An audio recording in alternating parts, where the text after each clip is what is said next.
di hadapan-Mu Tuhan Yesus, membawa korban syukur di hadapan-Mu Tuhan, untuk beribadah kepada Engkau Tuhan Yesus, untuk bertemu dengan Engkau ya Tuhan Yesus. Mari Roh Kudus urapi kami semua nih ya Tuhan Yesus, di mana kami Tuhan, di dalam pelayanan kami Tuhan, dari WL kami Tuhan, single kami Tuhan, musik-musik kami Tuhan Yesus. Biarlah Tuhan pengurapan kuasa hadirat-Mu turun Tuhan atas kami semua Tuhan Yesus, di mana kami Tuhan untuk melayani Kau Tuhan dengan sukacita yang Kau berikan Tuhan, dengan penuh hadirat-Mu Tuhan Yesus. Layani kami Tuhan, segala hati dan segala roh jiwa tubuh kami Tuhan, sampai akal pikiran kami Tuhan Yesus. Biarlah Kau yang menguduskan kami Tuhan Yesus, menyucikan kami Tuhan Yesus, sehingga kami Tuhan memperoleh kekudusan-Mu Tuhan Yesus dengan kemuliaan-Mu ya Bapa, sehingga kami layak Tuhan di hadapan-Mu Tuhan Yesus untuk melayani Engkau ya Bapa. Terima kasih Bapa, urapi juga Tuhan atas hamba-Mu Tuhan Bapak Pastor Hengki Tuhan Yesus, yang akan memberikan Tuhan firman-Mu Tuhan, memberitakan Tuhan segala sesuatu pengajaran dari Engkau Tuhan Yesus. Kami sangat percaya Engkau memberkati hamba-Mu Tuhan, Engkau yang mengurapi dengan kuasa hikmat-Mu Tuhan, segala pewahyuan kuasa ilahi-Mu Tuhan. Engkau membukakan Tuhan Yesus, sehingga apa yang Kau taburkan firman-Mu Tuhan Yesus boleh akan menerima, merespon Tuhan di dalam kehidupan kami Tuhan Yesus, di dalam firman-Mu Tuhan, sehingga apa yang menerima firman-Mu Tuhan, kami sangat percaya Tuhan, kami diberkati, kami dibebaskan Tuhan, kami dimerdekakan Tuhan dengan firman-Mu Tuhan Yesus, sehingga kami boleh mengalami pulang membawa kemenangan dan sorak-sorai di hadapan-Mu ya Bapa. Urapi Tuhan hamba-Mu juga Tuhan, dengan segala akal pikiran ya Bapa. Kau yang berkati segala pekerjaan, usaha apapun Tuhan Yesus, beserta Ibu Gembala Tuhan Yesus. Kau berkati dengan rumah tangga yang harmonis ya Bapak. Kau berkati setiap anak-anaknya Tuhan Yesus, di mana Tuhan Yesus yang percaya, Kau yang memimpin, Kau yang menuntun setiap anak-anaknya Tuhan Yesus di dalam studi apapun Tuhan Yesus. Kami sangat percaya dengan hikmat takut akan Kau, hikmat kebijaksanaan Tuhan, hikmat kepintaran Kau berikan terus setiap anak-anaknya ya Bapak. Berkati ya Bapak, urapi Tuhan Yesus, juga memampukan Tuhan atas pembalaan kami Tuhan di Pademangan Tuhan Yesus. Kami semua Tuhan Yesus, seluruh pengerja kami yang selalu mendukung atas gembala kami ya Bapak dalam GBI Pademangan Tuhan Yesus. Berkati Tuhan GBI Pademangan dengan berkat kasih-Mu Tuhan. Terima kasih Yesus. Biarlah Tuhan hari ini Tuhan Yesus, kami percaya Tuhan, Tuhan juga memberkati kembali sidang kami beserta ketiga warga kami Tuhan Yesus. Kau yang mengurapi Tuhan dengan hikmat-Mu Tuhan Yesus, dengan visi misi lebih lagi Tuhan, membukakan lebih lagi Tuhan atas gembala sidang kami Tuhan. Kau beri kepekaan Tuhan Yesus, menangkap visi yang dari Engkau Tuhan Yesus, dan memakai hamba-Mu Tuhan Pastor Niko Tuhan sebagai messenger Pentakosta yang ketiga ini Tuhan Yesus. Biarlah bercurah kuasa Roh Kudus-Mu lebih dahsyat lagi Tuhan Yesus, untuk membawa gereja-Mu, untuk ke bangsa-bangsa Tuhan Yesus boleh mengerti makna arti Pentakosta yang ketiga nih Bapak, sehingga boleh melihat lawatan Allah terjadi, penuaian terjadi atas kuasa Roh Kudus-Mu Tuhan Yesus, memanifestasikan Tuhan Yesus dengan api Pentakosta Bapak. Berkati Tuhan dan sidang kami ketiga wakil kami, juga begitu untuk gembala kami CK4 Pastor Weliar Tuhan, beserta Ibu Gembala Tuhan, Bu Moni Tuhan Yesus. Kami percaya Tuhan memberkati Tuhan atas gembala kami ya Bapak. Kuasa Tuhan, Kau yang mengurapi dengan kuasa-Mu Tuhan Yesus, di mana dengan visi 10.000 jiwa pasti digenapi Tuhan Yesus. Mereka melihat Tuhan Yesus setiap cabang-cabang Tuhan akan menambahkan Tuhan hingga mencapai target 30 cabang Tuhan untuk membawa CK4 di Bapak. Mereka melihat penuaian terjadi Tuhan, pengembalaan CK4 diberkati ya Bapak. Terima kasih Bapak, terima kasih Yesus. Inilah kami semua Tuhan, setiap umat-Mu Tuhan. Biarlah Tuhan kekudusan-Mu melingkupi setiap hati kami Tuhan Yesus, sehingga kami boleh layak untuk hari ini Tuhan, untuk makan roti Tuhan, perjamuan kudus anggur yang Kau berikan Tuhan Yesus, sehingga apa yang kami makan Tuhan Yesus boleh kami diberkati, boleh kami Tuhan ada kelepasan dan kemerdekaan yang dari Engkau ya Bapa. Terima kasih Bapa, terima kasih Yesus, berkoli kasih Roh Kudus. Beracara Engkau Tuhan hari ini Tuhan, kami buka ibadah kami di dalam nama Tuhan Yesus, kami mengucap syukur. Haleluya. Amin. Amin. Haleluya. Ketika tangan yang mulia buat Tuhan Yesus. Kita akan sekali di sini ya Bapak. Sama kita dalam mengatakan. Haleluya. Haleluya.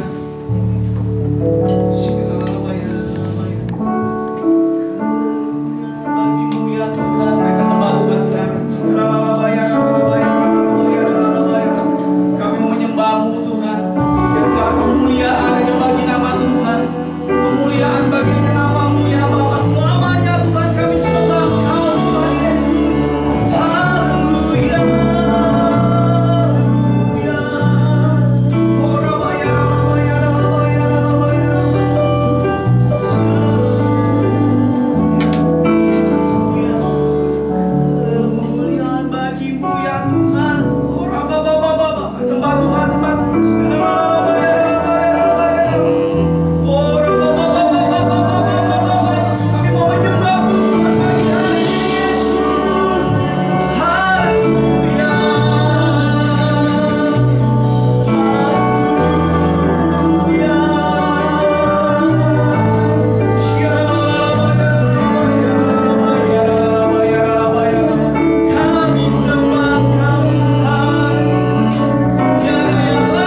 hanya Engkau yang layak kami sembah, kami muliakan nama-Mu ya Bapa. Terima kasih Tuhan yang siap mau memuji Tuhan lebih lagi. Sama-sama kita katakan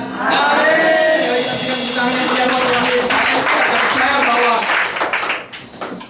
sukacita surga melimpah bagi setiap kita ya. Saya katakan amin. Yang percaya sekali kita berikan tepuk tangan yang meriah buat Tuhan Yesus. Haleluya.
bicara tentang hanya fulus saudara ya, hanya uang, tapi kesehatan. Ketika kita ada di tempat ini, saudara bisa dengan kekuatan yang baru, dengan kesehatan prima, itulah berkat Tuhan. Sekali lagi yang sudah terima berkat Tuhan, lambaikan tangannya sekarang. Lihat tangannya, haleluya.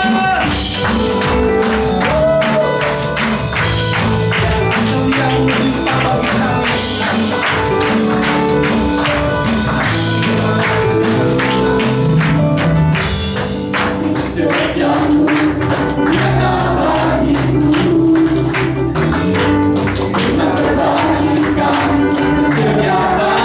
bagiku.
karyamu nyata bagiku. Bagikan setia bagiku. Bahkan segalanya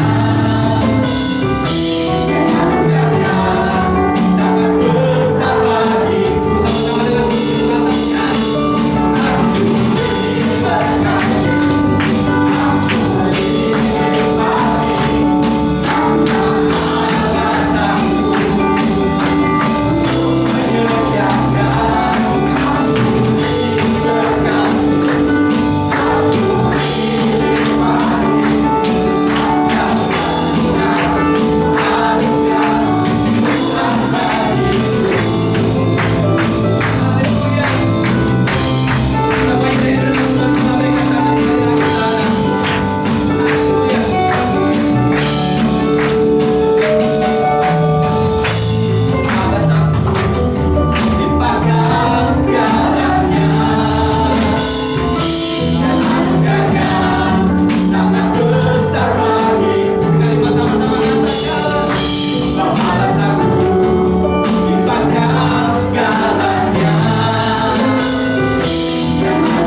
Kita akan mendengarkan VOP, saya persilakan.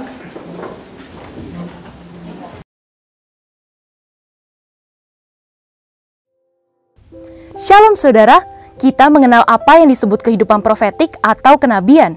Siapa saja sih yang bisa memiliki kehidupan profetik? Kitab Kisah Para Rasul menuliskan semua orang akan memiliki kehidupan profetik. Dalam Voice of Pentecost kali ini kita akan membahas profetik untuk semua. Sebenarnya apa sih kehidupan profetik itu? Pada dasarnya, kehidupan profetik terdiri dari dua langkah. Langkah pertama menerima dari Tuhan. Ini bisa melalui kata-kata nubuatan, penglihatan, dan mimpi, termasuk mengenai hal-hal yang akan terjadi di masa depan. Setelah menerima, langkah kedua yaitu menyampaikan pesan Tuhan itu kepada orang yang tepat, pada waktu yang tepat, dan dengan cara yang tepat, baik melalui kata-kata maupun tindakan. Hal ini dinubuatkan dalam Yoel 2 ayat 28-29, di mana pada zaman akhir anak-anak, pemuda, dan orang tua akan dipenuhi oleh Roh Kudus. Janji ini sudah digenapi dalam Pentakosta pertama yang dituliskan di dalam Kisah Para Rasul 2 ayat 17, di mana Roh Kudus sudah dicurahkan dan orang-orang percaya bergerak dalam pelayanan profetik. Hal yang sama terjadi juga saat Pentakosta kedua.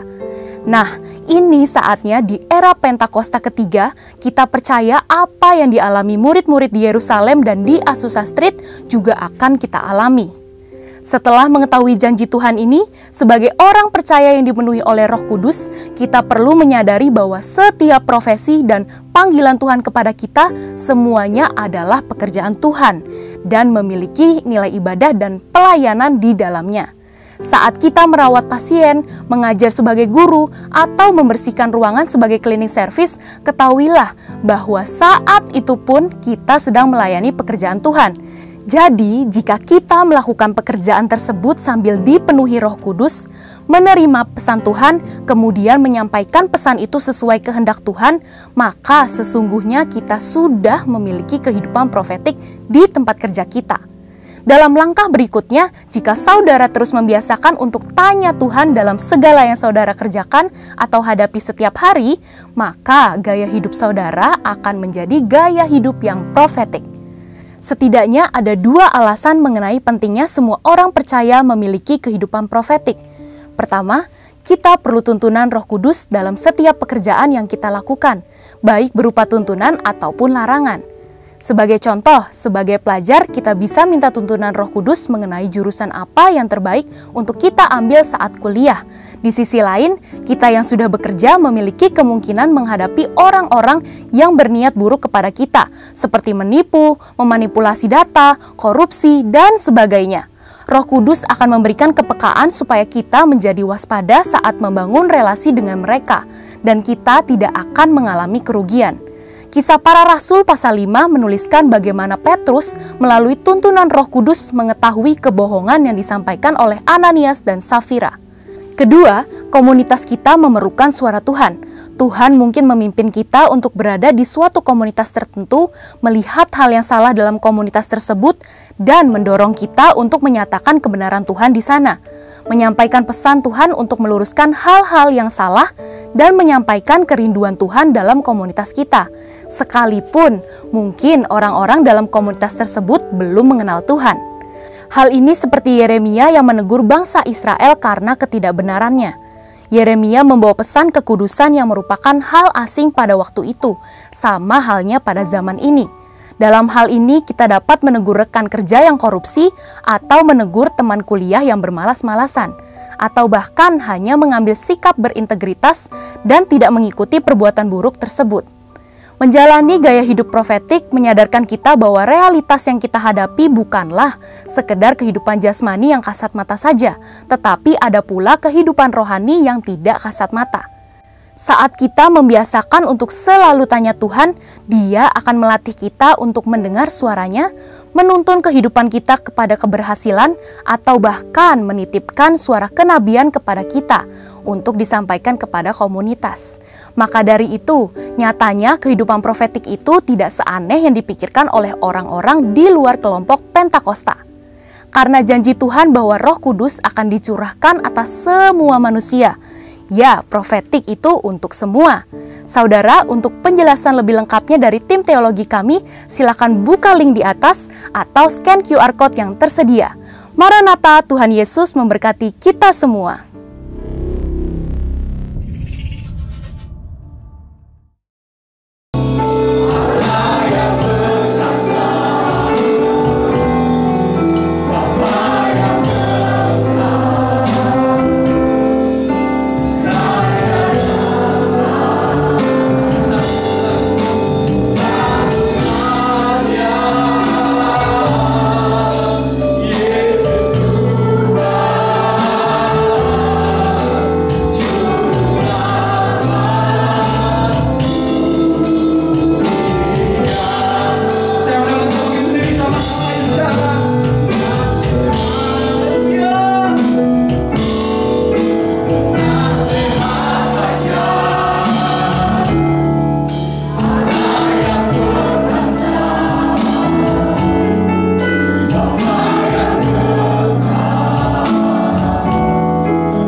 bersama dengan kami. Selama tangan-Mu yang kuat dan gagah itu menuntun kehidupan kami hari lepas hari. Terima kasih Bapa buat hari ini. Biar kami boleh terus mengalami perjumpaan dengan Tuhan pribadi lepas pribadi setiap waktu, setiap saat, setiap detik dalam hidup kami. Kami boleh merasakan hadirat Tuhan. Kami boleh semakin dekat dengan Tuhan. Kami boleh semakin intim sama Tuhan.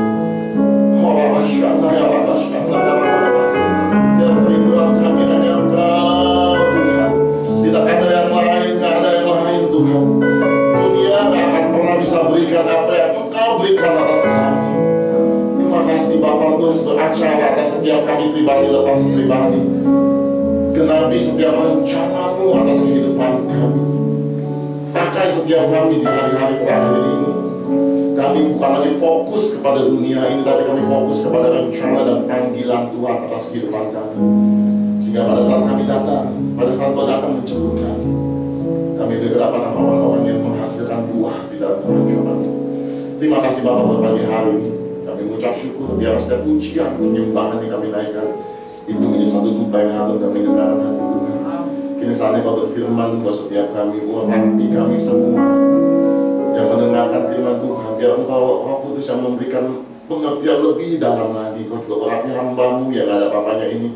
Pakai lebih berhamba dan menyampaikan apa yang menjadi isi hati Tuhan. Dan setiap apa yang boleh disampaikan hari ini itu semata-mata berasal dari Engkau sendiri. Roh Kudus ambil alih pemberitaan firman Tuhan dari awal hingga akhirnya.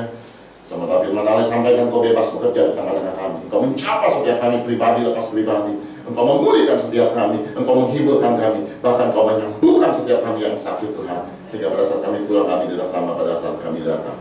Terpujilah nama Tuhan Allah kami kekal selamanya. Di dalam nama Allah kami Yesus Tuhan, kami berdoa dan kami mengucap syukur. Haleluya, haleluya. Sama-sama kita katakan amin. Kita haleluya, haleluya. Ya, silakan dulu. Makasih buat tim musik singer WA yang luar biasa. Ya, lagunya udah lagu Natal terus ya. Udah suasananya suasana Natal. Udah ada pohon Natal, udah ada ornamen Natal, dan tidak lupa ada amplop Natal. Ya, jadi kita Natalnya simple-simple aja, ya karena kita juga masih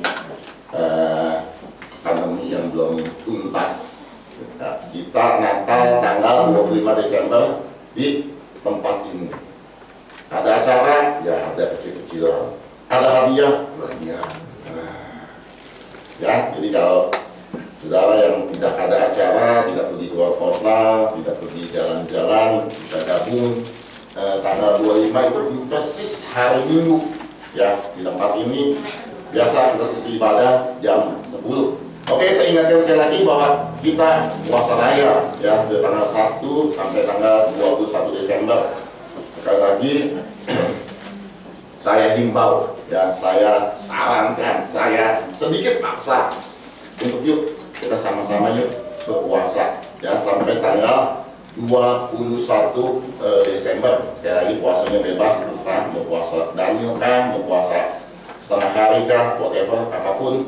Tapi yang penting bahwa jam-jam kehidupan doa kita lebih lagi ditingkatkan ya, yang biasanya banyak waktu misalnya ya kita banyak berdoa. Yang nggak punya waktu, sediakan waktu untuk kita berdoa sama Tuhan. Amin, saudara. Setuju ya? Masuk ke 2023, saya percaya kita semua aman di dalam perlindungan tangan Tuhan. Memang hari-hari ini dunia sedang dilanda ketakutan. Orang khawatir, belum selesai khawatir pandemi, orang khawatir tentang ekonomi. Ekonomi belum selesai, orang khawatir. Sekarang orang dikhawatirkan apa? Ada gempa bumi katanya yang super dahsyat. Ya, kalau saudara ikutin berita, bahkan ada teman kakak saya itu udah stres. Ya, aduh kalau gempa gimana ya, aduh bla bla bla bla bla. Karena gempanya itu bukannya isapan jempol, karena secara geografis memang sudah diteliti dan memang bisa terjadi, cuma tidak tahu kapan tuh di dalam Tuhan. Ya, saya nggak panjang hari ini, tapi saya nggak panjang, singkat aja. Oke, ya mau main panjang, main pendek nih. Oke. Ada pepatah berkata gini, kalau kita mengasihi seseorang, ya bencilah apa yang dia benci, sukailah apa yang dia sukai. Asli. Ya, ngerti ya?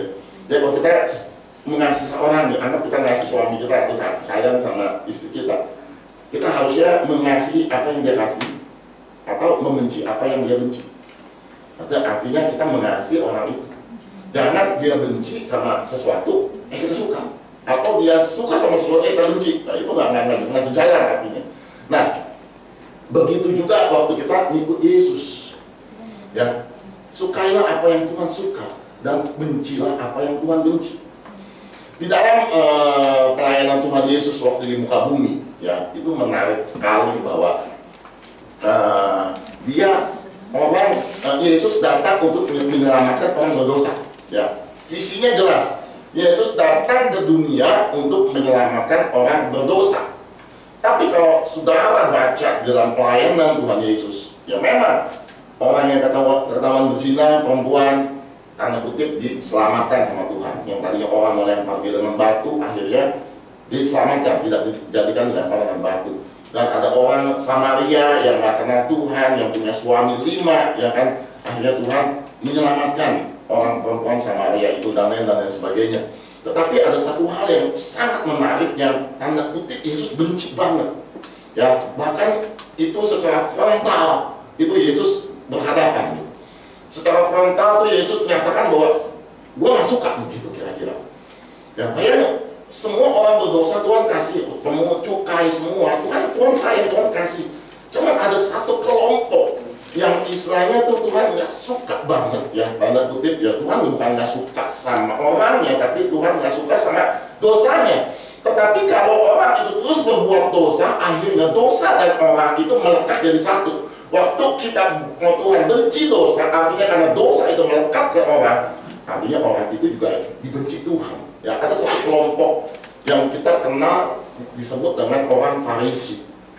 Ya, saya pelajari siapa sih ini orang Farisi. Orang Farisi itu adalah denominasi dalam agama Yahudi. Ya, ini saya lihat di Wikipedia ya. Yang orang Farisi itu berasal dari bahasa Ibrani, ya, yang artinya orang yang menjelaskan. Ya, seperti guru mungkin ya. Seperti orang yang lebih ngerti, yang lebih tahu gitu. Ya, karena arti dari Farisi itu adalah orang yang menjelaskan. Ya, bahkan ada kata yang arti yang lain yang memang belum tentu kebenarannya, tetapi berkata bahwa mereka adalah orang-orang yang memisahkan diri. Artinya mereka hidup di luar daripada orang-orang pada umumnya. Ya, mungkin berbicara mengenai kekudusan mereka, bicara tentang bagaimana mereka melakukan kegiatan agama mereka, itu mereka jauh di atas rata-rata dari orang kebanyakan. Ya, nah, mereka adalah orang-orang yang mengerti firman Tuhan atau Taurat pada saat itu. Kita tahu waktu itu perjanjian lama Tuhan menurunkan Taurat, ada begitu banyak peraturan-peraturan, ada begitu banyak tata ibadah, mana yang harus dilakukan, mana yang tidak boleh dilakukan, ada begitu banyak aturan. Dan orang Farisi ini adalah orang yang begitu mentaati semua peraturan itu, titik dan komanya. Ya, jadi sebenarnya orang Farisi ini bukan orang yang sembarangan juga. Mereka adalah orang-orang yang memakai jubah pada saat itu. Jubah mereka panjang, ya, bahkan mereka ada seperti kayak selendangnya, ya, panjang. Jadi waktu mereka berjalan, orang sudah ngerti bahwa ini adalah orang Farisi. Ya, kalau kita di zaman sekarang pendeta nggak tahu di jalanan karena pakai bajunya biasa gitu. Nah, tetapi kalau orang Farisi pasti dikenalin karena pakai bajunya itu beda sama orang kebanyakan. Ya, atributnya, topinya, dan lain sebagainya, orang sudah mengerti bahwa ini adalah orang Farisi. Nah, hari ini kita akan belajar apa sih yang Tuhan tidak sukai sama orang Farisi, tetapi ada bagian juga dari orang Farisi yang Tuhan sukai. Ya, ada bagian yang Tuhan puji juga loh orang Farisi ini. Ya, tetapi kita akan belajar sehingga kita mengerti jangan kita menjadi bagian dari orang Farisi. Secara kita nggak sadar kadang-kadang. Kita mungkin berkata, saya nggak mau di orang Farisi, Pak, itu orang Farisi di Alkitab, wah dihujat Tuhan, diomelin Tuhan, saya nggak mau. Tapi kalau kita nggak mengerti, kita nggak sadar, kita akan menjadi bagian daripada orang Farisi. Ya, ingat sekali lagi, orang Farisi bukan orang jahat, mereka bukannya pembunuh, mereka bukannya melakukan kegiatan yang jahat, tetapi mereka orang-orang yang taat beragama ini. Ya, tetapi kenapa orang yang taat beragama, orang yang memelihara hukum Taurat sedemikian rupa, kenapa Tuhan frontal sama mereka? Nah, ini pertanyaan buat kita. Ya, tadi sekali lagi saya ulang sedikit bahwa orang berdosa Tuhan selamatkan, orang yang kedawan berzina Tuhan selamatkan, orang yang kedawan itu Tuhan selamatkan. Tetapi sama orang Farisi ini frontal banget Tuhan. Ya, Tuhan nggak pernah tedeng-tedeng, alim-alim lah bahasanya gitu sama orang Farisi. Ya, kalau ada orang Farisi disikat. Nah, kalau tahu sejarahnya bahwa Paulus ya sebelum menjadi kenal Tuhan Yesus, namanya kan Saulus. Nah, dia juga orang Farisi. Nah, jadi makanya waktu sebelum dia kenal Tuhan Yesus, dia juga taati aturan agama pada saat itu Taurat, dan dia membunuh banyak orang Kristen. Kita tahu ceritanya, waktu itu didapat surat kuasa, dia akan membunuh begitu banyak orang Kristen, tapi di perjalanan Saulus bertemu dengan Tuhan Yesus. Ya, kita tahu ceritanya, dan bersama orang Saulus, kenapa kau mengenai aku? Ya, dia bingung karena orang nggak dengar, pokoknya hanya Saulus yang dengar. Singkat cerita, kita tahu bahwa Paulus akhirnya kenal Yesus dan dia menulis begitu banyak kitab di dalam Perjanjian Baru. Nah, Saulus itu juga salah satu daripada orang Farisi. Coba kita lihat di dalam Matius 23. Ya, ini menarik sekali karena ayat ini lumayan panjang. Nanti saudara boleh baca, saya nggak akan baca semua karena ini begitu panjang sekali. Dan ayat ini ceritanya hanya tentang orang Farisi. Ayat-ayat ini itu cerita tentang Yesus yang berkata tentang orang Farisi. Ya, ini sampai 36 ayat. Ceritanya hanya orang Farisi. Nah, kita akan lihat kenapa sih orang Farisi itu nggak disukai sama Tuhan. Kenapa sih Tuhan itu frontal banget sama orang Farisi? Ya, di ayat 1 berkata begini, maka berkata Yesus kepada orang banyak dan kepada murid-muridnya, katanya, ahli-ahli Taurat dan orang-orang Farisi telah menduduki kursi Musa. Sebab itu turutilah dan lakukanlah segala sesuatu yang mereka ajarkan kepadamu, tetapi janganlah kamu turuti perbuatan-perbuatan mereka, karena mereka mengajarkannya tetapi tidak melakukannya. Sampai di situ dulu. Ya, jelas tadi di ayat 3 dikatakan, turutilah, lakukanlah apa yang mereka ajarkan. Artinya gini, ajaran mereka bagus, ajaran mereka baik. Ya, mereka nggak ngajar membunuh, mereka nggak ngajar berzina, mereka nggak ngajar mencuri. Ajaran mereka bagus karena berdasarkan Taurat. Ya, makanya di ayat 3 jelas katakan, turutilah dan lakukanlah segala sesuatu yang mereka ajarkan kepadamu. Artinya ajarannya baik, ajarannya bagus, tetapi janganlah kamu turuti perbuatan-perbuatan mereka, karena mereka mengajarkannya tetapi tidak melakukannya. Nah, ini bagian penting yang harus kita soroti hari-hari ini. Ya, bahwa seringkali kita melihat atau kita mendengar orang, mereka bisa mengajarkan tentang firman Tuhan, tetapi bagaimana kelakuannya, itu yang jauh lebih penting. Tuhan nggak tertarik sama apa yang mereka bisa ajarkan, tapi Tuhan fokus kepada apa yang mereka bisa lakukan dari apa yang mereka ajarkan. Ini berlaku buat kita semua. Sehingga orang berkata gini, Pak, dia kan udah bisa khotbah loh, Pak, ya kan? Dia udah bisa bikin renungan loh. Ya, apakah itu artinya dia nggak dipenuhi Roh Kudus? Saya berani katakan belum tentu. Ya, belum tentu. Saya tahu orang, ya, saya kenal dekat dengan orang yang hampir setiap hari dia bikin renungan firman Tuhan. Ada ayat-ayatnya, ada renungannya, dan saya akui renungannya bagus. Ada ayatnya, bla bla bla bla, semua tentang ini, tentang ono, ada ayatnya, ada renungannya, ada kata-katanya, dan bagus. Tetapi sayangnya saya kenal dekat dengan orang ini. Dan saya tahu bagaimana kehidupannya, bagaimana cara kerja dia, bagaimana dia masih nipu sini, masih nipu sono, masih ngebohongin ini, ngebohongin sana. Jadi ya, nggak serta-merta orang yang bisa tahu tentang firman, tetapi kehidupannya belum tentu sama dengan apa yang dia katakan. Nah, hari ini ya, kita nih ada di penghujung tahun ya, 2022 ya. Kalau kita lihat kan cepat banget 2022. Kita nggak berasa sebentar lagi 2023. Ya, cepat sekali, sangat-sangat cepat.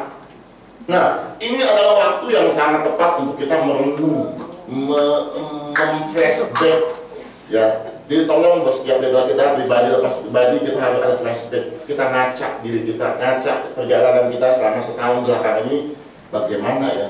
Bagaimana kehidupan kerohanian saya, bagaimana kehidupan saya bersama dengan Tuhan, bagaimana kehidupan hari lepas hari saya.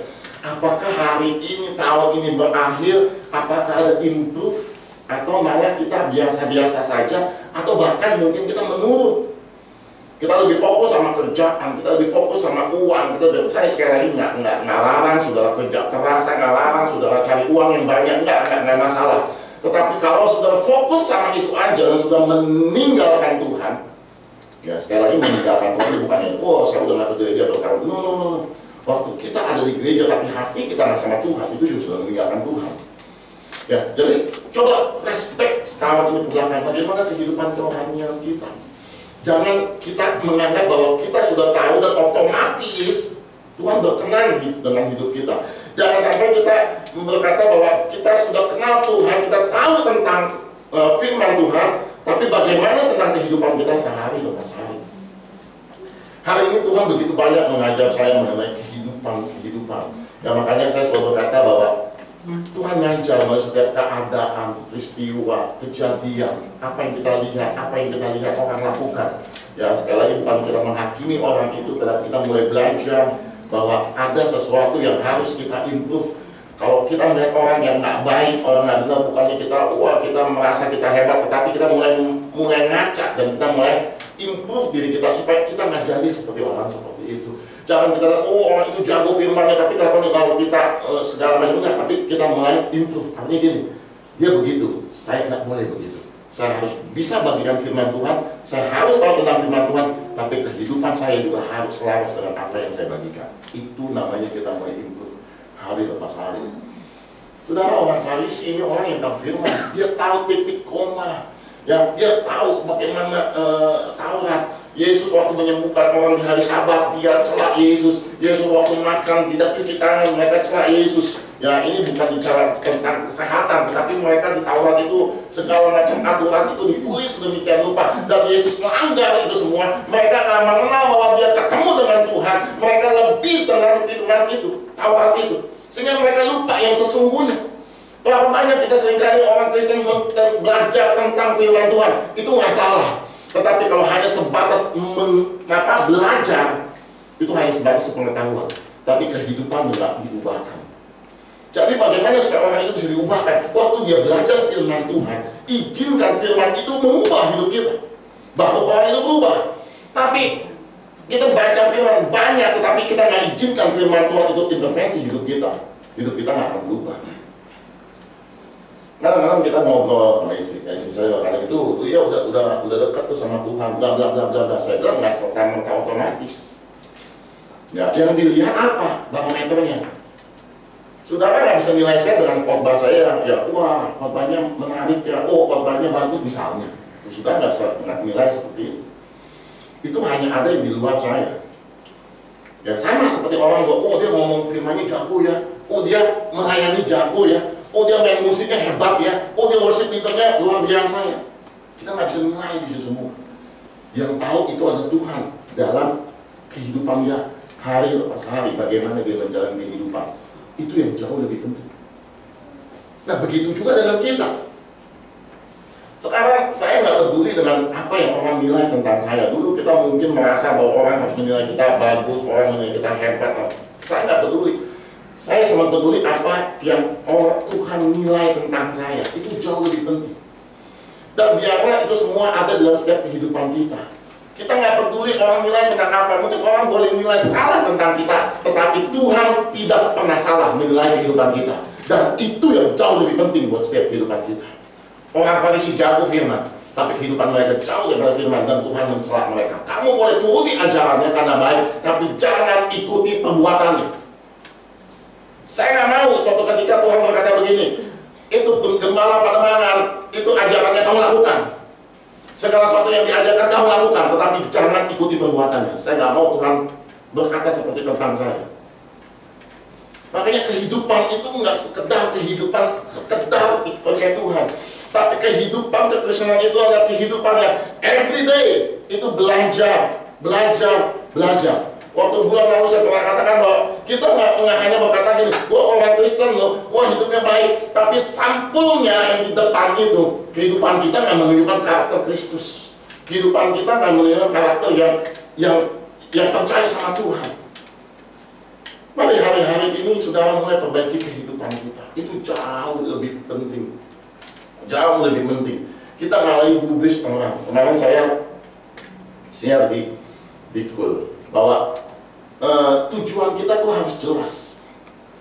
Tujuan saya sudah jelas. Ya, Pak Niko selalu katakan masuk surga dengan mahkota. Itu tujuannya. Kalau tujuan saudara ke gereja cuma diberkati, Gunung Kawi bisa kasih itu. Kalau cuma datang ke gereja supaya dapat kekayaan, supaya datang ke gereja supaya tokonya rame, maaf, iblis juga bisa kasih. Ya, ke Gunung Kawi juga banyak orang sana minta kekayaan. Tapi kehidupan ke gereja, ke Kristen itu bukan sekedar itu, tapi bagaimana kita mempunyai tujuan yang jelas. Jelas apa tujuannya? Kita serupa dan segambar dengan Tuhan. Waktu kita menjadi murid, serupa dan segambar dengan Tuhan, tujuan kita harus jelas apa? Mati, masuk surga, pakai mahkota, itu harus. Banyak orang Kristen berkata gini, enggak apa, saya yang penting masuk surga, pinggir-pinggiran nggak apa-apa. Pojok-pojokan nggak apa-apa. Nggak bisa. Kita punya tujuan harus masuk surga dengan mahkota. Artinya apa? Kita memerintah di sana. Kita ada buah, kita ada upah. Di dunia yang sama yang kita kerjakan, kita dapat mahkota di sana. Engkau setia hambaku, ada mahkota yang Tuhan berikan. Itu tujuan kita, itu target kita. Kalau kita punya tujuan yang jelas itu, saudara, saya akan pernah sampaikan sama saudara bahwa di awal tahun 2022 ini, ya anggaplah seperempat tahun, bulan 3, bulan 4, itu Tuhan seperti memberikan satu pengertian yang lebih dalam lagi tentang surga dan neraka. Saya pernah bagikan kepada saudara. Ya, dulu saya bicara tentang surga, kayaknya nggak ada getarnya. Waktu saya ngomong tentang neraka itu nggak ada getarnya. Tapi waktu di awal tahun itu, waktu saya ngomong surga, itu ada satu kerinduan, saya harus lari. Waktu saya ngomong neraka itu satu getaran bahwa saya nggak boleh sampai ke sana. Sampai saya merasakan satu ketakutan di neraka, merasakan neraka. Sampai satu kerinduan untuk masuk surga. Sampai akhirnya saya mulai tahun ini sungguh-sungguh saya menetapkan bahwa ya saya harus masuk surga. Saya dan seluruh isi keluarga saya harus masuk surga. Waktu tujuan itu jelas, saudara. Persoalan kecil-kecil, receh-receh itu udah lagi nggak jadi persoalan. Saya kasih contoh, saya kasih ilustrasi. Saudara bisa dikasih tiket keliling dunia. Nih ada tiket keliling dunia 1,5 bulan ke Amerika, ke Eropa, tiketnya gratis, makannya gratis, hotelnya gratis, jajan gratis. Mau? Nah, doa dulu ya. Soalnya ini baru ilustrasi, ya. Dikasih keliling dunia, ya. Jangan deh semua, kata gratis semua. Nah, pada hari haknya kita mau pergi ke airport untuk pergi keliling dunia. Ada orang yang tantang kita main bulu tangkis. Ntar main bulu tangkis sama gua tantang lo. Misalnya, wah nggak bisa gua, wah lu pengecut lu takut kalah ya. Memang lu nggak jago. Misalnya gak dia hina kita ya. Pertanyaannya, kita gubisin nggak orang hina gitu? Nah, kenapa? Tujuan kita jauh lebih berharga. Bodoh banget kalau orang itu berkata gini, oke, jadi ya, entar main bulu tangkis sama gua buktiin gua lebih jago, dan kita batalkan kepergian kita keliling dunia. Itu bodoh banget kan orang. hanya untuk membuktikan bahwa gue lebih jago daripada lu main bulu tangkis misalnya, dan dibatalkan tiket itu nggak jadi keluar negeri keliling dunia, itu kan bodoh banget orang itu. Tapi saya percaya itu nggak digubris. Kenapa? Gue mau keliling dunia 1,5 bulan, gratis, mewah, bagus, nggak bayar. Lu mau ngomongin gua pengecut, lu ngomongin gua takut kalah, lu mau ngomongin gua apa? Sorry ya, nggak penting, karena apa? Tujuan gua jelas keliling dunia, coy. Nggak level gua ngeladenin lu. Begitu juga hidup bagi semua kita. Kalau tujuan kita jelas, surga. Kalau tujuan kita jelas, masuk surga, pakai mahkota.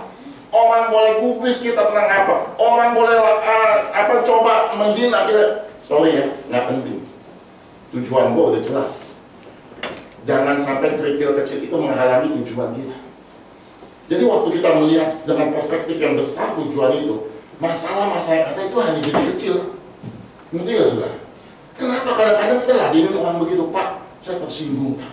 Masa saya dibilang susah Pak? Padahal memang saya susah Pak. Ya kan? Tersinggung gitu. Karena kita gak ada fokus yang jelas. Tapi waktu fokus kita jelas, surga, lu masih nguas, sorry ya. Kayak tadi ilustrasi yang saya bilang, itu udah lagi nggak jadi penting. Kenapa? Tujuan kita udah jelas. Masa sih saya harus meladenin itu? Nah, saya kasih ilustrasi lagi, gambaran lagi. Ada seekor anjing. Ya, anjing ini disayang sama tuannya. Kita anggap anjing itu masuk di salon. Wah. Tahu nggak saudara kalau punya anjing itu dibawa ke salon? Nah, salon anjing itu lebih mahal daripada salon istri. Istri saya kadang-kadang marah. Anjing 150.000, gua ngukur sudah segitu. Ya, jadi salon anjing itu 150.000. Itu ceritanya anjing kecil segini. Jadi kalau anjingnya lebih gede lagi mahal lagi. Dimandiin, dikasih shampoo, dikasih pewangi, guntingin kuku, korekin kuping, bla bla bla bla. Ya, nah anggap nih kita ada seekor anjing yang wah luar biasa. Ya, tahu kalau orang Indonesia kurang kreatif kalau kasih nama anjing.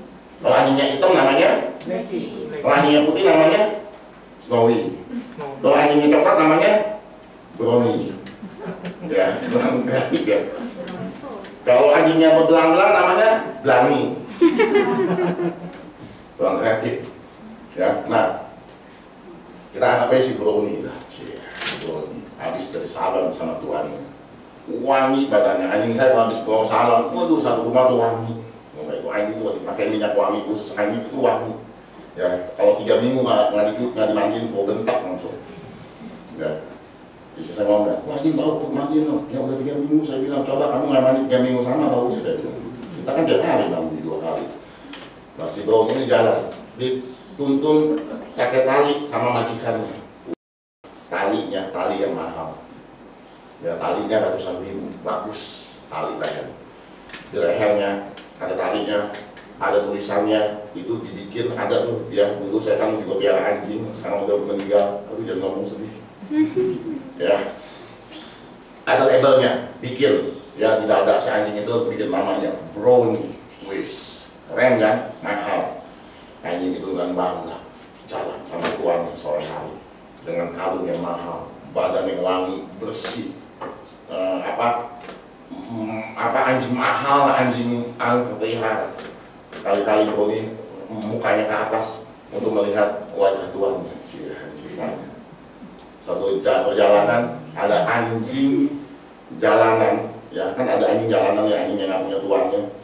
Itu gonggongin si Brownie. Ya, ada anjing liar, anjing jalanan itu gonggongin si Brownie. Oh, si Brownie lari ini. Ya, dia jalan aja sama tuannya. Nengok juga kan. Ya kan? Nengok dan itu anjing yang makin ngomong. Sama ya. Belajar bahasa ngomongin anjing. Ya, si Brownie santai aja. Sorry ya, nggak level tadi ini. Itu harusnya kita seperti itu. Brownie nggak begini, apa nih? Lu ngomongin gua? Oh, siapa kurang ajar? Nggak penting kata Brownie. Lu mah anjing murahan. Lu anjing makan aja lu nyari kayak sampah. Gua makan gua ntar pulang. Yakut punya. Makanan yang luar negeri punya. Itu kan apa? Brownie ngerti. Dia nggak pernah ngeladenin kayak begitu-begitu. Dia jalan aja dengan bangga. Saudara, itulah kehidupan kita. Tapi seringkali kadang-kadang kita berjalan sama Bapak kita yang pelihara kita dengan luar biasa. Waktu ada masalah kecil kita gonggong juga. Kita ladenin juga orang-orang seperti itu. Oh, itu udah kebagian kita, level kita harus naik. Saya nggak cerita waktu minggu lalu. Ada orang ngomel-ngomel mobilnya yang saya bilang saya parkir, nabrak juga enggak jauh. Wah, dia nggak senang seolah-olah saya klaksonin. Beda klaksonnya bukannya klakson, nggak ngentil gitu. Nggak senang nungguin saya di depan mall. Ya, dia ngoceh-ngoceh. Lain kali, jalan jangan cepat-cepat di parkiran. Saya nengok juga enggak. Saya pakai gaya si Brownie. Keren ya? Keren. Yang percaya itu malaikat bilang keren. Padahal jujur, ini daging nih, udah panas. Emang lu ngapain mau ribut-ribut ngomong masalah? Emang mobil lu ketabrak? Emang mobil ini udah bagus gua klaksonin? Kayaknya mau marah juga gitu. Tapi saya ingat sih belum. Sorry ya, nggak level. Gua lagi jalan sama bapak gua. Dia ngoceh-ngoceh tuh. Ngoceh-ngoceh. Dia tungguin di depan pintu mall. Gila kan? Dia tungguin. Saya tahu dia tungguin. Dia diem ya. Nah, ini nungguin saya nih mati. Mau ngapain gitu kan? Ya udah, saya jalan aja. Yang ngoceh-ngoceh segala macam, saya jalan aja. Sorry ya, nggak level. Brownie habis mandi. Ya kan sorry ya, Brownie jalan sama Tuhannya. Kalau kita punya tujuan yang jelas, hidup kita nggak gampang dikecohkan oleh hal-hal yang seperti itu. Mari, hari-hari ini jangan seperti orang Farisi. Mereka hebat. Saya nggak larang saudara untuk gali firman Tuhan, betul harus. Tapi PR kita selanjutnya adalah bagaimana si firman ini bisa mengaruhi hidup kita. Bagaimana si firman ini bisa membanjiri kehidupan kita. Sekali lagi saya bilang, itu nggak serta-merta otomatis loh. Pas saya baca Alkitab sehari 10 jam, saya katakan ini, itu nggak menjamin kehidupan kita berubah. Kenapa? Kalau kita nggak izinkan firman Tuhan itu intervensi dalam hidup kita. Kalau kita nggak izinkan firman Tuhan itu mengubah kehidupan kita. Untuk mengubah itu perlu hati kita. Ngerti ya saudara ya? Mau nggak kita buka hati kita, mau nggak kita izinkan firman itu kuasai hidup kita. Nah itu baru terjadi perubahan. Makanya jangan heran orang jago bikin renungan di WA, jago ayat, hafal ayat, tapi kehidupannya amburadul. Saya pernah katakan, saya baru dibilang orang sama teman, terus sama gembala, ditipu sama pendeta 35 juta. Apa kurang tuh pendeta istilahnya, firmannya, bawa khotbah setiap minggu. Tapi jelas-jelas nipu 35 juta, ditagih, di blok, itu gembala ya. Tangan amat gembala. Bisa kebayangin. Saya nggak heran, karena saya mengerti tuh bahwa lu hebat firman, lu saya tahu, tapi kalau lu nggak intervensi itu firman, lu nggak kasih saluran untuk buka hati masuk itu firman, itu yang akan mengubahkan hidup seorang itu. Orang boleh tahu banyak, orang Farisi tahu firman banyak, orang Farisi tahu semuanya, tapi hidupan mereka nggak berubah. Makanya Tuhan katakan, turutin apa yang dia katakan, tapi jangan lakukan apa yang mereka lakukan. Artinya Tuhan sudah berkata begini, yang mereka katakan sangat berbeda dengan apa yang mereka ajarkan, sangat berbeda dengan apa yang mereka lakukan. Pertanyaannya buat kita hari ini, apakah selama ini apa yang kita pelajari firman Tuhan itu sudah sama dengan apa yang kita kerjakan? Ini PR buat kita, dan itu yang jauh lebih penting daripada semua apa yang kita kejar. Kita kejar, kita hafal, boleh, saya nggak bilang kalau gitu Pak, nggak boleh, silakan. Tapi selama itu nggak paralel, nggak simetris, percuma. Tuhan mau pernah ditantang ada ini, coba sebutin 10 ayat yang kamu hafal, nggak, Tuhan gini. Tuhan tanya gini, apa yang sudah kamu lakukan selama yang kau pelajari tentang firman Tuhan? Itu yang Tuhan tanyakan. Makanya memiliki tujuan yang jelas dalam kehidupan kita, sehingga kita nggak gampang. Orang ajak kita dosa, sorry ya, kalau saya buat itu artinya mengganggu perjalanan saya sampai ke tujuan saya. Sorry ya, kalau saya diajak itu mengganggu cita-cita saya, tujuan saya, untuk saya masuk surga dengan mahkota. Waktu kita ada tujuan yang jelas, kita pegang tujuan itu, kehidupan kita, kekesenangan kita, itu akan terus meningkat, terus meningkat. Dan kita izinkan, kita buka hati kita, firman itu membanjiri kehidupan kita, mengubah kehidupan kita. Kita menjadi segambar dan serupa dengan Tuhan. Itu tujuan kekristenan. menjadi murid. Makanya nanti saya bilang saya akan lebih bareng dan murid. Ada satu perikop yang begitu menarik sekali dari seorang hamba Tuhan berkata begini, kekristenan tanpa menjadi murid adalah kekristenan tanpa Yesus. Sekali saya bilang, kekristenan tanpa menjadi murid adalah kekristenan tanpa Yesus.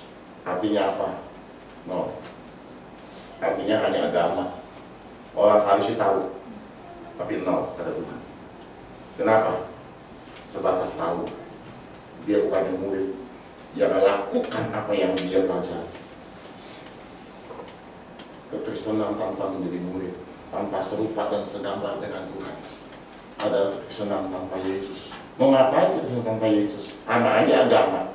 Datang, duduk, tangan, pulang, tanpa kita ngalami mujizat, tanpa kita ngalami pertolongan tangan Tuhan, tanpa kita ngalami penyertaan Tuhan dalam diri kita. Hidupnya tetap ketakutan, hidupnya dengan kecemasan, di sini takut, sana takut, dan lain-lain sebagainya. Yang dikejar dengan harta duniawi segitu rupanya, ya abaikan segala ibadah, apapun segala duit dan lain sebagainya. Mau apa? Seperti itu kan yang kita dambakan. Ayo coba kita terus meningkat supaya kehidupan kita bukan kehidupan seperti orang Farisi. Coba lanjut lagi di ayat 4 sampai kita lihat ya. Ya, mereka mengikat beban-beban berat lalu meletakkannya di atas bahu orang, tetapi mereka sendiri nggak pikul. Jadi mereka tahu ayat itu nih, lu harus begini ya, lu harus begini, tapi dia nggak lakukan. Ya, jadi dia taruh beban. Ya, selanjutnya dikatakan ini, semua pekerjaan yang mereka lakukan hanya dimaksud supaya dilihat orang. Mereka memakai tali sembahyang yang lebar dan jubah yang panjang. Mereka mementingkan apa yang tampil di luar. Mereka berlaku sepertinya baik. Mereka berlaku sepertinya orang yang taat firman. Mereka berlaku seperti orang yang mengerti firman. Mereka hanya peduli sama luar. Nah, ini kebalikan, orang Farisi lebih pentingkan yang di luar. Nah, tapi ada juga orang yang bilang apa? Orang yang kayaknya dalamnya bagus, memang bagus, tapi begitu kita interaksi sama orang itu ternyata nggak sebagus apa yang diajarkan, luarnya nggak bagus. Saya pernah bilang dan katakan bahwa kita harus bagus luar dan dalam. Kalau buku sampulnya bagus, orang baca bukunya juga bagus. Itu yang harus tujuan kita. Markus 5 ayat 48. Sempurnalah kamu seperti Bapamu yang sudah sempurna. 1 Yohanes 2 ayat 6. Jika kamu mengaku hidupmu di dalam Kristus, engkau wajib hidup sama seperti Kristus setelah hidup. Luarnya bagus, sampulnya bagus, sampulnya menarik, sampulnya luar biasa. Begitu orang baca bukunya luar biasa.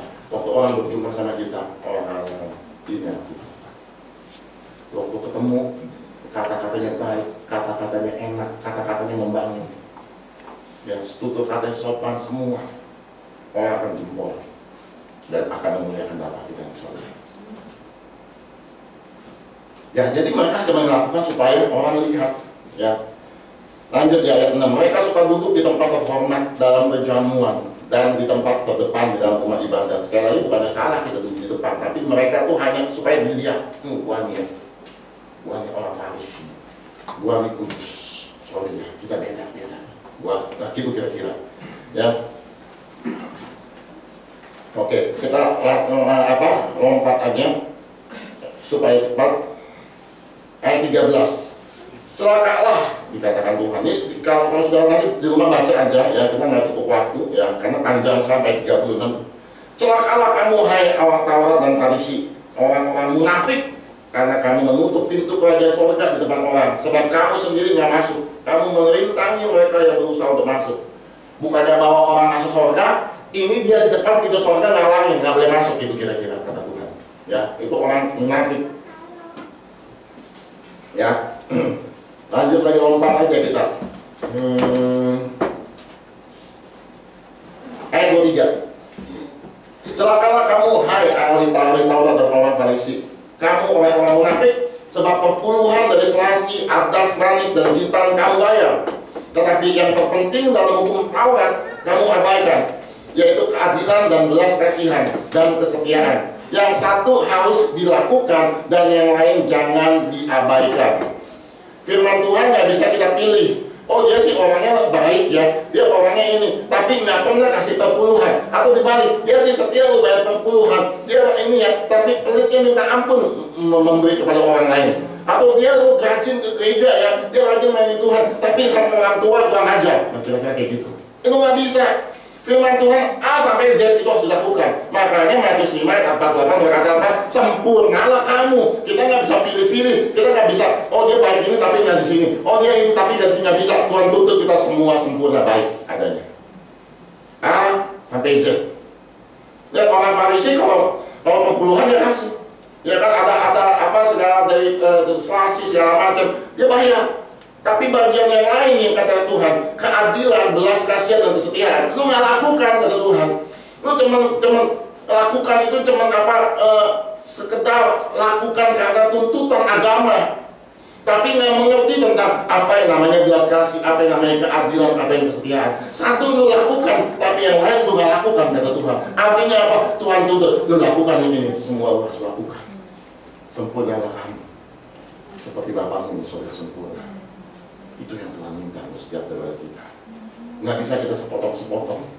Oh Pak, memang saya lemahnya di sini. No, nggak bisa. Harus lakukan bagian kita. Terus lakukan bagian kita. Ya tentu aja saya nggak bilang berkata bahwa itu semua oleh karena kekuatan kita. Dengan bantuan Roh Kudus, dengan membuka hati kita, izinkan firman intervensi, izinkan firman Tuhan membentuk. Kita buka hati kita menjadi orang yang siap diajar. Roh Kudus bantu. Nah itu kita jadi sempurna. Produk itu jadi bagus dan jadi indah di mata Tuhan. Dikatakan begini, ayat 25. Celakalah kamu, kasih tahu Farisi, kamu orang-orang munafik, sebab cawan dan pinggangnya kamu bersihkan sebelah dalamnya, tapi dalamnya luarnya, tetapi sebelah dalamnya penuh rampasan dan kerakusan. Ini cawan, anggap belas, pinggang, ini yang bagus, bersih, jangan bersih. Tapi di dalamnya isinya air got. Sudah mau? Saya punya gelas misalnya mahal 2 juta, 1 gelas import langsung dari Italia, ada kembangnya, ada bunganya, wah bagus sekali. Dalamnya saya isi air got di depan. Sudah mau minum? Orang Farisi lebih penting yang di luarnya. Dalamnya penuh dengan rampasan dan kerakusan. 27 sampai 27 yang nanti sudah boleh baca sendiri. Celakalah kamu hai adik-adik orang-orang Farisi, orang-orang munafik, sebab kamu sama seperti kuburan yang dilabur putih. Sebelah luarnya memang bersih tampaknya, tetapi sebelah dalamnya penuh tulang belulang dan berbagai jenis kotoran. Luarnya bagus, kuburan kan bagus ya. Kadang-kadang kita rawat kuburan, ya kita zaman dulu mungkin di kapur putih segala macam, kita mungkin juga kita bersih. Oh bagus kuburannya, tapi dalamnya tetap tulang belulang. Nah itulah seperti orang Farisi Tuhan katakan. Saudara, biarlah hari ini saya panjang-panjang menjadi perenungan buat kita semua hari ini. Tuhan menilai kehidupan kita hari lepas hari, apa yang kita kerjakan, apa yang kita lakukan, apa yang kita perbuat hari lepas hari, itu Tuhan masukkan kriteria penilaian dalam hidup kita. Kalau saudara ingat khotbah saya mengenai reward and punishment, cuma ada satu ya, kita mau isi punishment dari Tuhan atau kita mau isi reward dari Tuhan. Biar hari-hari ini yang kita isi adalah rewardnya Tuhan. Tuhan, saya hanya mau isi tabung reward Tuhan. Saya mau menyenangkan hati Tuhan. Saya mau semakin serupa dan segambar dengan Tuhan. Tujuan saya harus semakin jelas. Surga, ketemu Tuhan, memakai mahkota jelas. Sehingga apapun persoalan, apapun orang katakan, itu hanya menjadi satu perikilan kecil, satu kerikil yang tak boleh menghambat tujuan kita ke surga. Waktu kita tangkap itu, hidup kita, hidup yang diincarkan Tuhan. Dulu ada orang yang tanya sama saya, bayar pajaknya benar nggak? Saya mau katakan, saya bayar pajak dari dulu. Saya bayar pajak sesuai yang apa yang harus saya bayar. Uang kecil nggak boleh menghambat saya masuk surga. Bagaimana dengan kita semua? Kalau sudah dagang, masih dagang yang sembarangan, masih nipu sini, bohong dikit, bohong ini dan lain sebagainya, dengar baik-baik, jangan sampai uang kecil menghambat kau masuk surga. sekarang sebelum kita tutup tahun 2002, coba screening ulang ke depan. Apa hal-hal yang kita pernah menghambat kita nggak masuk surga? Mulai buang. Apa yang hal-hal yang membuat kita masuk surga dan mahkota? Tambahkan. Semakin hari engkau semakin berkenan, dan tidak lagi kematian menjadi takut buat kita. Orang gempa bumi takut, orang pandemi takut. Kita nggak perlu takut itu semua. Kalau kita hidup benar di depan Tuhan, kalau Dia mau lindungi kita, jaga kita, Dia jaga kita utuh. Tapi kalaupun sampai kita mati, kita ketemu Tuhan, selesai. Apa sih yang ditakutin? Mati waktu kita dekat dengan Tuhan, sungguh-sungguh sama Tuhan. Mati cuma begini, malam buka mata ketemu Tuhan. Apa yang kita harus takut? Jadi hari ini yang menjadi PR buat kita adalah bagaimana kehidupan kita. Jangan mati melek ketemu setan. Kan repot. Kalau mimpi mah kita tinggal bangun aja kelar. Nah kalau itu neraka, mau kemana udah nggak bisa. Mau minta ampun, mau minta tolong, mau segala macam, mau sumpah-sumpah, mau balik lagi ke dunia, saya mau hidup benar, udah nggak ada jalan, udah selesai, udah kelar. Udah, ya udah, bagaimana? Ya udah diseksa setiap hari. Udah itu aja. Ya, jadi pertanyaannya, sudah ada bakal gini ya, Pak saya masih muda. Teman saya kemarin, ya itu bekas pelayanan di Layanan Satu Set. Seumuran sama saya, 53 lebih tua sedikit. Hari Kamis kemarin, mati mendadak sakit jantung. Jangan pikir, Pak saya masih sehat, masih kuat. Syarat mati nggak harus sakit, syarat mati nggak harus tua. Ya, apa saya waktu itu masuk ICU di sebelah, itu masuk ICU juga kamar sebelah. Itu pria umur 36 tahun meninggal, laki-laki. Kenapa? Kita ngobrol kan, selama nungguin pasien ngobrol. Kenapa Bu? Lagi naik motor pulang kerja sore-sore langsung jatuh dekat rumah, diketemuin sama warga. Singkat kita dibawa ternyata stroke, masuk sampai 3 bulan di ICU, pindah sini pindah sana 3 bulan. Singkat kita meninggal umur 36 tahun. Pertanyaannya, waktu melek kita ketemu siapa? Itu yang menentukan. Kalau kita melek, yang saya bilang mati kan bakal melek, ketemu siapa? Kalau ketemu setan, udah nggak ada jalan keluar. Udah. Pengen nonton kalau setan takut kita tinggal gitu kan? Atau kabur aja keluar, selesai. Tapi kalau di sana udah nggak ada ambil. Jadi itu kita renungin ya. Ya kita renungin. Banyak duit, nggak bisa. Kalau udah mati masuk neraka, nggak laku tuh duit kita. Ya, jadi ini perenungan nih buat kita ya. Sekali lagi semua saya nampakkan kepada masing-masing pribadi kita. Perkara surga nggak bisa nempel. Pak, kalau misalnya nanti saya GBI pada mana? Saya kenal sama Pak Hengki Pak. Nggak bisa. Nggak ada koneksi. Ya kan nggak ada koneksi. Maaf, saya juga nggak bisa bantu. Oh ini Pak, jangan Pak, ini jangan baikkan ini jemaat setia saya ini jangan. Nggak bisa juga. Ya, jadi maaf ya. Semua pribadi pas pribadi. Tapi saya percaya kita ada orang yang diubahkan. Amin saudara. Yuk punya tujuan yang jelas ya. Apa? Masuk surga dengan mau ya itu hidup selama-lamanya. Kita misalnya di surga di bumi susah lah hidup kita ya pas-pasan lah, nggak apa-apa. Nanti selama-lamanya hidup yang berkualitas di sana. Jangan kita sini, oh hebat ya, kaya ya ini, tapi masuk neraka cuma perbandingannya nggak sebanding. Umur manusia 80 di surga atau neraka itu kekekalan, nggak ada bisa dibandingin. Ya nggak worth it untuk kita tukar. Ya kan masa sih urusan duit kecil kita jual surga istilahnya. Nggak worth it. Ayo akhir tahun kita tutup, kita mau katakan Tuhan, aku mau sungguh-sungguh lagi sama Tuhan. Tujuan Tuhan harus jelas. Surga dengan mahkota. Waktu tujuan itu jelas, semua nggak ada artinya, semua pacaran, semua hanya anjing liar yang menggonggong kehidupan kita. Nggak level, karena level kita jauh lebih tinggi tujuan. Amin saudara. Ini saya ulangan sesinya kita akan akhiri. Haleluya.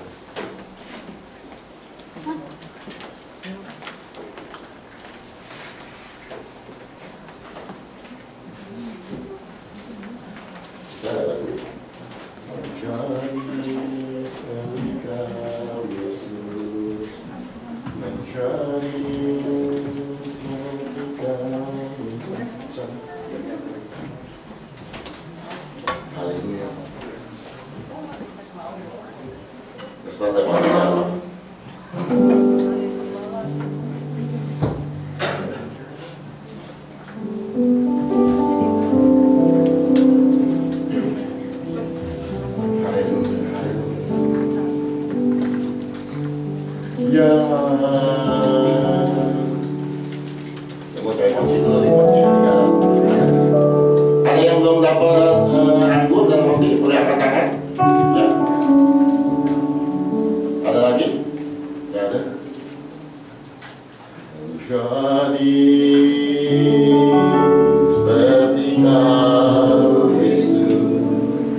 Engkau Yesus menjadi seperti Kau Yesus, jadi sempurna dalam seluruh hidupku.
Dari awal yang Tuhan bisa berikan penilaian.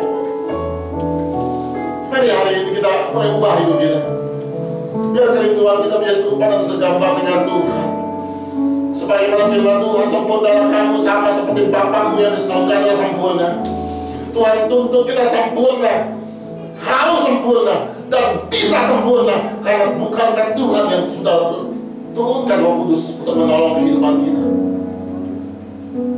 Kita nggak bisa sempurna tanpa Roh Kudus. Dan sebab itu Tuhan turunkan Roh Kudus, artinya kita bisa sempurna oleh karena Roh Kudus. Bagian kita buka hati, bagian kita izinkan firman Tuhan itu ubah kehidupan kita. Izinkan setiap hari hidup kita dibagi oleh firman Tuhan. Kita jelas tujuan kita, sehingga apapun yang menjadi distraksi atas hidup kita, yang mencoba untuk mengganggu kehidupan tujuan kita, itu nggak lagi punya hal yang berarti. Karena tujuan kita jelas, dia segambar serupa dengan Tuhan. Barang siapa yang mengatakan hidup di dalam dia, ia wajib hidup sama seperti Kristus telah hidup. Itu yang Tuhan tuntut daripada kita. Itu yang Tuhan mau daripada kita. Oh Rabasyanda ya Rabasyanda ya. Oh Rabasyanda ya. Oh Rabasyanda Baba. Yes Lord, kami Baba. Oh Baba Baba Baba Baba. Oh Rabasyanda ya.